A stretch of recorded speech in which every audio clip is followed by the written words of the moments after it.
राधे राधे कहमा के खैनी रे सुनो अरे कहमा के पान कहमा के ककरी कहमा के चिड़िया बादाम कहमा के ककरी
बाबा सरेसा खैनी नामी छे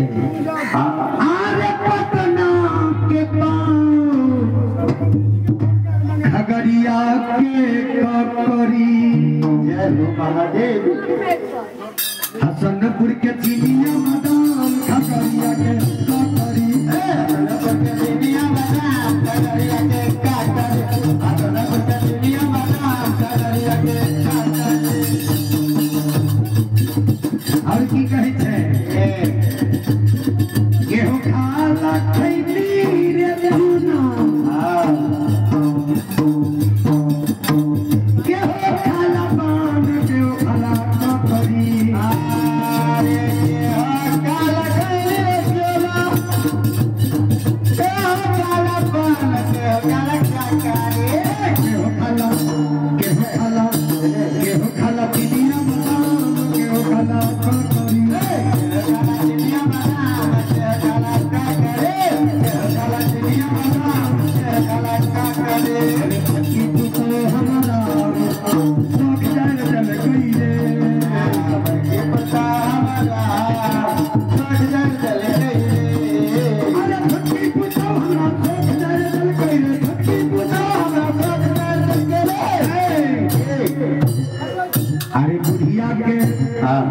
बुढ़िया के कनिया के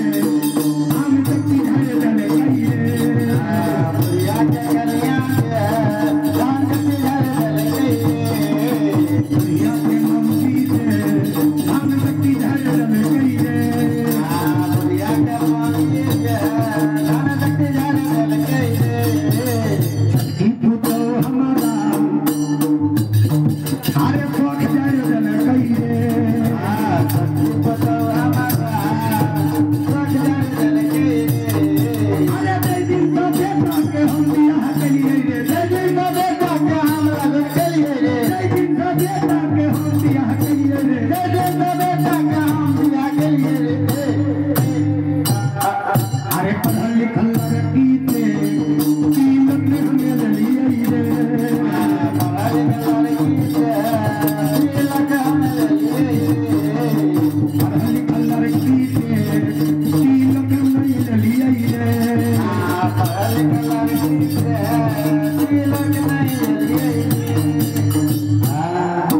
अरे बाबा खाला खैनी रे चुनो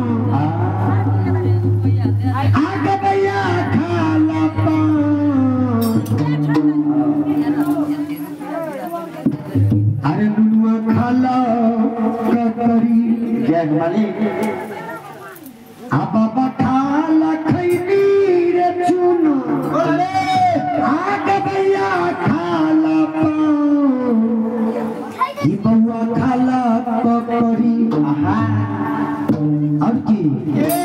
सुन भैया खाला चिड़िया बादाम की बउआ खाला ककरी भैया खाला चिड़िया बादाम बउआ खाला ककरी भैया खाला चिड़िया बादाम मामा खाला ककरी हर कइला नामे बगरे ना काको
कही मैया कहिया